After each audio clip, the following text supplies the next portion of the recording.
All right, so this video is a book review of Sell Like Crazy by Sabri Suby. Pretty great book, actually. That's why I took the time to do the review. It has a subtitle of How to Get as Many Customers, Clients, and Sales as You Can Possibly Handle. And you can see I'm dyslexic because I mixed those words up, but that's a very enticing title. And part of the reason why I ended up filling out the free plus shipping offer, because typically you won't see me with books in my hand. I'll get a lot of Audible. But this one was worth it. I think you should go get it. I think the way I'm going to go through this book, because it's not a lot of stories, it's actually a lot of tactics. Typically, I like to tell backstories. There's a little bit of a backstory that we can go through, and I'll share. And then I'm going to take you through the three big kind of takeaway key points, including the last one, which is about headlines and how a New York publisher stumbled upon a book in a dollar store, 99-cent bookstore, bought the rights to the book, and then something that ended up not only selling or only selling 2,000 copies ended up selling 2 million copies on a headline change alone. So if you stick around to the end, I'll show you what the change was and what the book was, and maybe it'll inspire you to either write a book or be better at headlines. All right, so this is Sabri Suby. You can see on the screen here. You may recognize him from, if you're in the founder world, the ecosystem, following those guys on Instagram. They have an amazing Instagram account. It's FOUNDR. They're also from Australia, so these guys linked up, and they have a consulting course now. So he's becoming more and more popular online. But his backstory is one that I find common actually to entrepreneurs. So a weird kind of correlation or commonality that I've seen from quite a few entrepreneurs is they'll either be from single mothers or they'll have some type of near-death experience at some point in their life. So in Sabri's case, he was raised by a single mother, him and his sister, and he goes into a backstory of when he was 8 years old. He started going to help his mom sweep up the floors at the cafe she was working at, and then he got his first job making $2.50 an hour. Making peanut butter at a health food store. He'd give all the money he made to his mom, but it's still really, even if you worked 8 hours, it wasn't even $20. So and this is, I guess, the argument for an entrepreneur that's actually born that way, he started thinking of other ways that he can help his mom. So on the Sunday, he went to the market not knowing how to play a harmonica. He had one laying around, decided to throw out his baseball cap and played for 5 hours straight. He made $80, and when he gave that money to his mom, it was more of an emotional exchange, I guess, because his mom started crying, and he knew that that was money that she needed, that would actually be able to help her. So he, from that moment on, decided that he was going to do everything that he could to be able to progress not only his life, but his family's lives. So he dedicated not only learning sales, but psychology and really like behavioral psychology to be able to understand how to get good at things that can make his family a lot of money and be able to support his family. So he actually has an entire chapter of laying out the backstory of how he invested $500K into his education and becoming an expert in the field of not only sales, but human psychology. And a lot of people will say that, but based on some of the other stuff that he has in the book, I do believe him. Like the headline copy that he lays out, some of the other stuff, it's great. I haven't seen a lot of it in numerous other books. Sometimes you see in business books the same things that you see in all over the place. There's a lot of things that are brand new here. So I guess I forgot to go down this line, but I was going to show you. So this is the little boy doing the harmonica.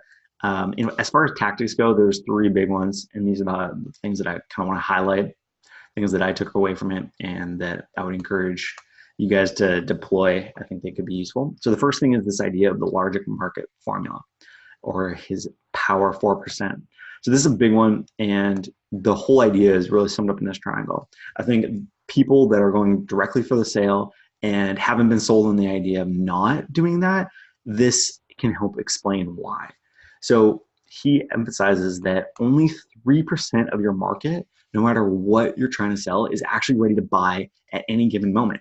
Only 3%, yet everybody's trying to go after those 3%. Every ad that you see, buy now, come try our products. Like They're going after the people that only are interested in buying. So you're really just competing over these people. If instead, the larger market formula idea is that if instead you go after even just this 37%, which is, more than 10 times the size of the market of these people, then you're building relationships, you're providing value, you're adding information, you're so much further along when it comes time for that person to actually want to make a buying decision, that people that are just going for the jugular and trying to offer a discount on price, they can never compete with you. You can charge way higher prices. You're building an audience by participating in building this larger market.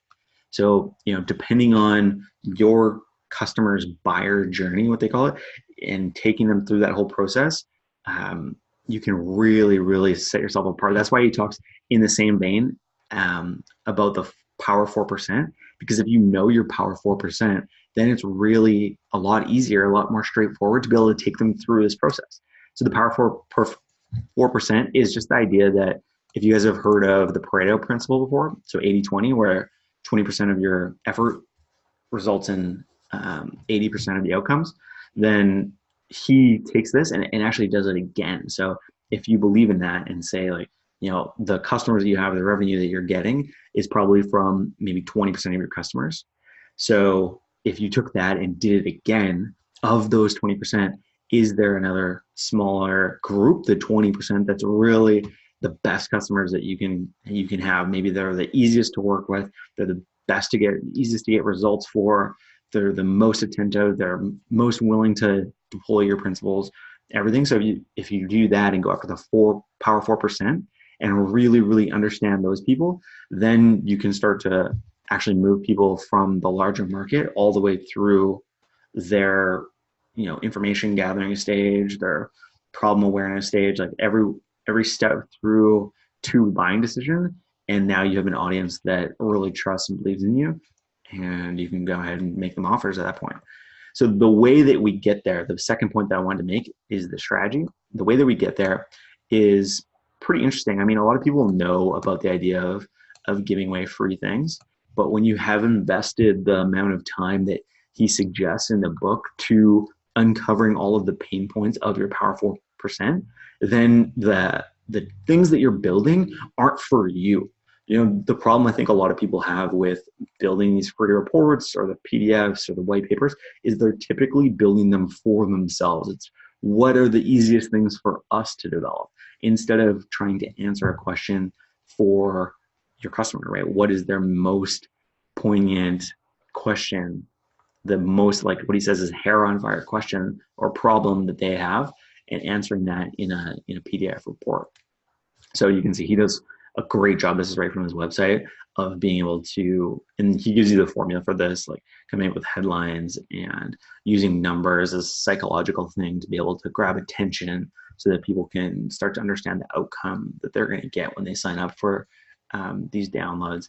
And then the bulk of the strategy is not just giving away something for free, but because you've been so specific about what you are giving away, and hopefully that aligns with your other products and services, that you can then go ahead and on the thank you page, when people download this book, you can make them an offer. So, two-step funnel, a lot of people have seen this before, but it's really just they download something, and on the thank you page, you're making them this, what he calls a Godfather offer. It's something that you cannot refuse, right? So he has 7 steps, and if you click through the blog post, I'll show you like all the 7 steps.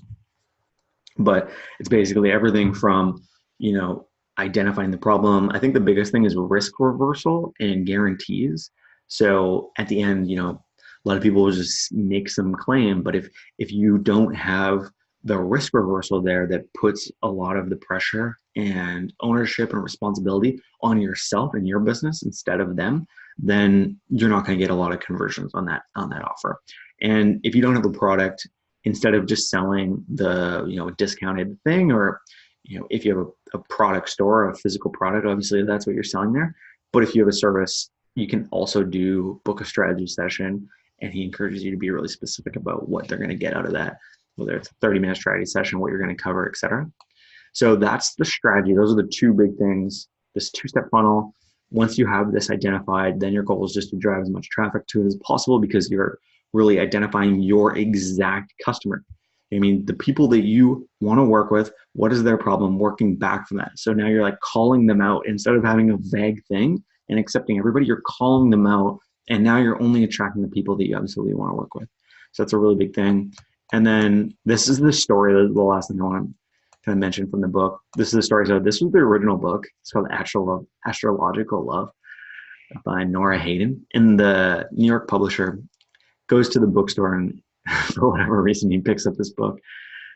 Now I'm saying this out loud, like maybe the story is like a little bit falsified because I don't know why this guy would be reading this book.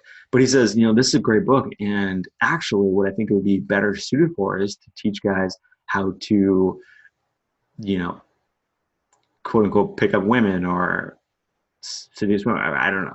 The title that he ended up coming up with, How to Satisfy a Woman Every Time and Have Her Beg for More, ended up selling 2.3. They sold 2,000. This sold 2.3. So maybe there's some marketing involved there, but his point is just that if you don't have a good headline, nobody's going to care. Most people don't get through or past even the headline.